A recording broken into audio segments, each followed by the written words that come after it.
সুপ্রিয় দর্শক, আমরা এই মুহূর্তে অবস্থান করছি মহেশপুর কলেজ বাস স্ট্যান্ড সংলগ্নে। মাইক্রো স্ট্যান্ড রয়েছে এর একেবারে নিকটেই। আমরা দেখতে পাচ্ছি এখানে ভয়াবহ গতকাল রাত আনুমানিক 3টার দিকে অগ্নিকাণ্ডের ঘটনা ঘটেছে এবং 10টি দোকান পুরো একেবারে ভস্মীভূত হয়ে গেছে, একেবারে ছাই পড়ে আছে। দেখুন এখানে বিভিন্ন ব্যবসায়ীরা, এখানে ফার্নিচারের দোকান ছিল এবং ভাই কি এখানে দোকান? ভাই বলেন তো কি আপনাদের ক্ষয়ক্ষতিটা কি পরিমাণ হয়েছে? আমি তো জানি না, আমি এখন আসলাম। কেবল আসলেন, আপনার দোকানের ক্ষয়ক্ষতি হয়নি? আমরা যদি একটু কথা বলার চেষ্টা করি, এখানের প্রত্যক্ষদর্শী যারা রয়েছে, এই ট্রাকটিও কি এই জায়গায় ছিল? হ্যাঁ, এটা এটি মেরামতের জন্য আনা হয়েছিল। এই জায়গায় কি গ্যারেজ ছিল?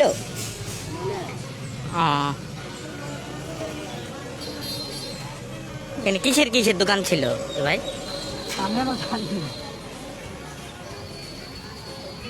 এখনো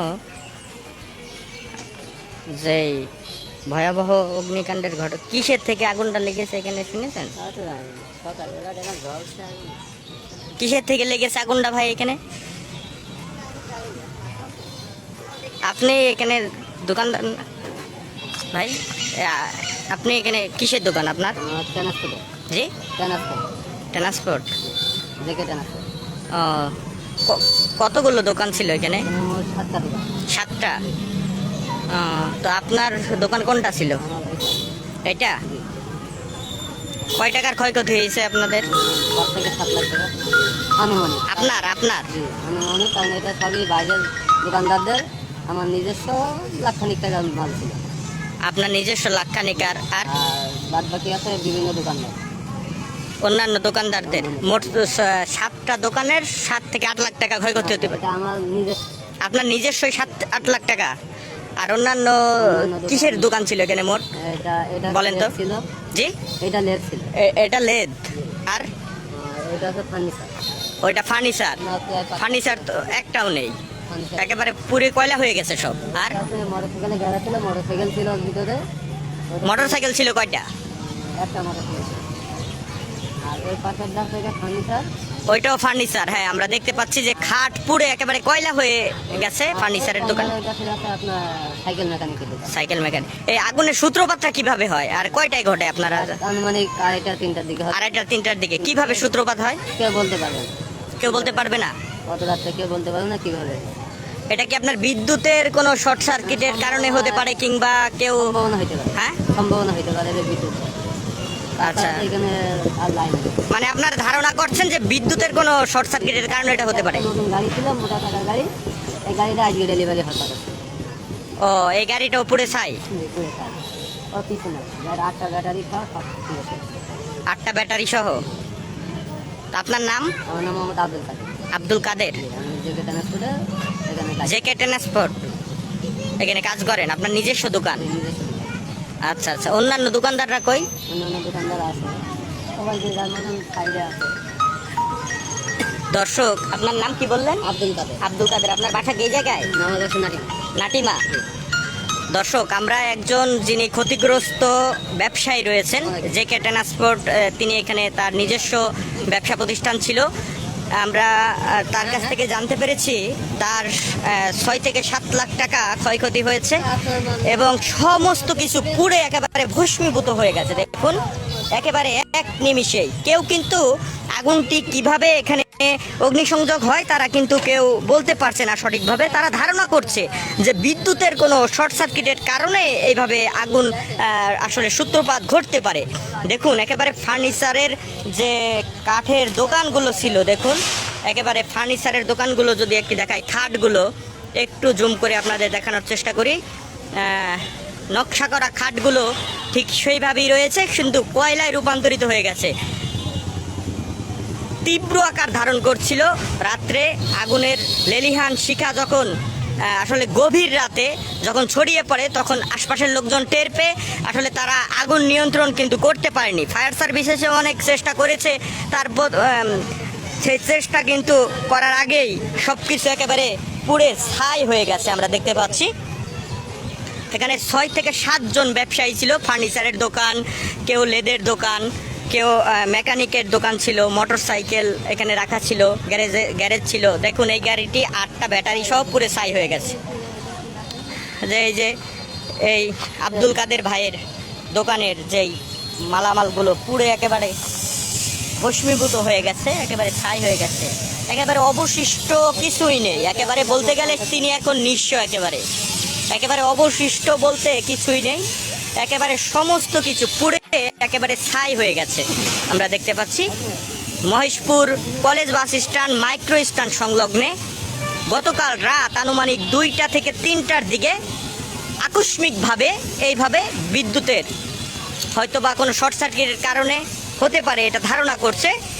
আগুনে পুড়ে একেবারে দেখুন 6 থেকে 7টা দোকান একেবারে ছাই হয়ে গেছে এবং পথে বসে গেছে এই ব্যবসায়ীরা।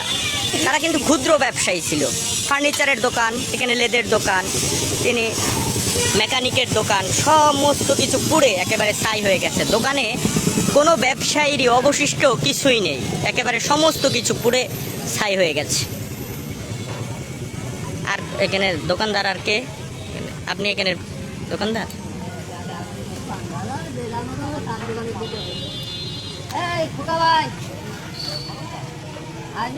ডাকবেন।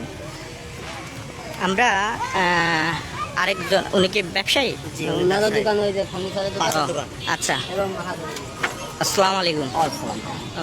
আপনি কি এই জায়গার ব্যবসায়ী? জি না, এই জায়গাটা হচ্ছে আমার। এই জায়গাটা আপনার?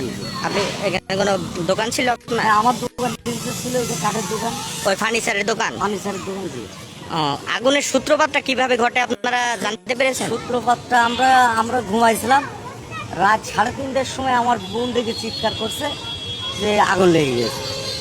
আমরা দৌড়ে এসে দেখি যে আপনার দোকান এখানে ক্ষয়ক্ষতি হয়েছে। এখানে ক্ষয়ক্ষতি হয়েছে মোট আপনার 3টে 4টে 5টা 6টা, ওই পাশে 8টা দোকান। আপনার তো অবশিষ্ট কিছুই নেই দোকানের মনে হয়। দোকান কিছু নেই, সব পুড়ে। আপনার কত টাকার ক্ষয়ক্ষতি হয়েছে? আমার আছে 1,03,000 টাকা ক্ষতি হয়েছে। এই ফার্নিচার তৈরি করা ছিল? জি জি, 1,03,000, বেশি টাকা বলে তো কিছুই তো উদ্ধার করতে পারেন? না, আমি কিছু সব পুড়ে ছাই। ওই দেখেন ছবি নেন, ওই ছবি। হ্যাঁ, ছবি নিয়েছি আমরা, দেখতে পাচ্ছি যে একেবারে তৈরি করা নকশাকৃত খাট ওইগুলো কয়লায় রূপান্তরিত হয়ে আছে, পুরো একেবারে ছাই হয়ে গেছে, ভস্মীভূত হয়ে গেছে। তো আপনার নাম? আমার সবাই খোকা বলে ডাকে, ভালো নাম মোহাম্মদ মুমতাজুল মোল্লা। আপনার বাসা এই জায়গায়? আমার বাসার কিছু নেই, আমার সাথেই গলি, আমি এখানে দোকান করতে। এই জায়গার মালিক আপনি? জি। আচ্ছা, তো আপনারা ব্যবসা করি। আপনারা ধারণা করছেন যে বৈদ্যুতিক কোনো কারণে ঘটতে এখন পারে? এইটা স্যার আমরা তো ঘুমিয়েছিলাম, আমরা তো বলতে পারবো না। এখন এটা একটু শয়তানি করে দিয়েছে কিনা বা বিদ্যুৎ কারণজনিত হয়েছে কিনা, এটা আমরা তো কেউ হয়তো শত্রুতা করেও দিতে পারে, কিংবা হ্যাঁ এরকম ধারণা করছেন আপনারা? ধারণা আছে যে এটা হতে পারে, কারণ আমাদের পরে অনেক লোকেরই একটা শত্রুতা ভাব আছে এই জায়গায়? হ্যাঁ জি। আচ্ছা আচ্ছা, তো এই বিষয়ে আপনারা থানায় কোনো অবগত করেননি কিংবা? আমরা থানায় করিনি, এখানে টিওনো সাহেব এসেছিল। জি। টিওনো সাহেব লিখে গেছে। কি আশ্বাস দিয়ে গেছে? টিওনো সাহেব বলেছে যে আমরা পৌরসভার থেকে কিছু সার্বিক সহযোগিতা করব, এবং আমারও দাবি যে এখানে সবাই গরিব মানুষ, আমরা কাজ করে খাই। হ্যাঁ, আমাদের এই সরকারের কাছে আবেদন যাতে আমাদের একটু সার্বিক সহযোগিতা করে আমরা যাতে একটু চালাতে পারি। ধন্যবাদ। আমরা কথা বলছিলাম আরেকজন যিনি ক্ষতিগ্রস্ত ব্যবসায়ী আছে তাদের সাথে। তারা বলছিলেন যে তার ফার্নিচারের দোকানের 1,03,000 টাকা মতো ক্ষয়ক্ষতি হয়েছে। একেবারে ফার্নিচারের যে তৈরি করা নকশাকৃত খোদাই করা খাটগুলো ছিল, সেই খাটগুলো ফার্নিচারগুলো কিন্তু কয়লায় রূপান্তরিত হয়ে পড়ে আছে, এবং যে টিনের চালাগুলো তারা কিন্তু এগুলো উদ্ধার করতে পেরেছে, এবং বাদবাকি সবগুলোই একেবারে ছিন্ন বিচ্ছিন্ন হয়ে গেছে আমরা দেখতে পাচ্ছি।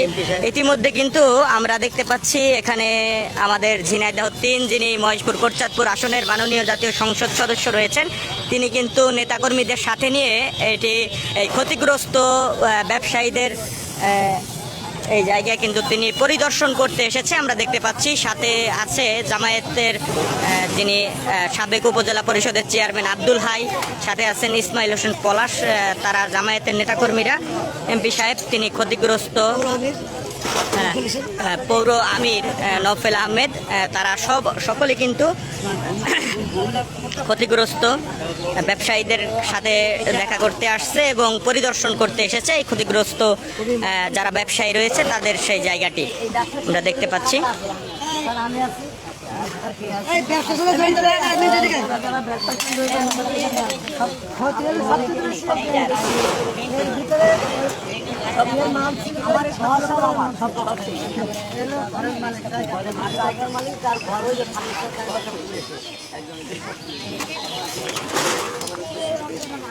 জি, আমরা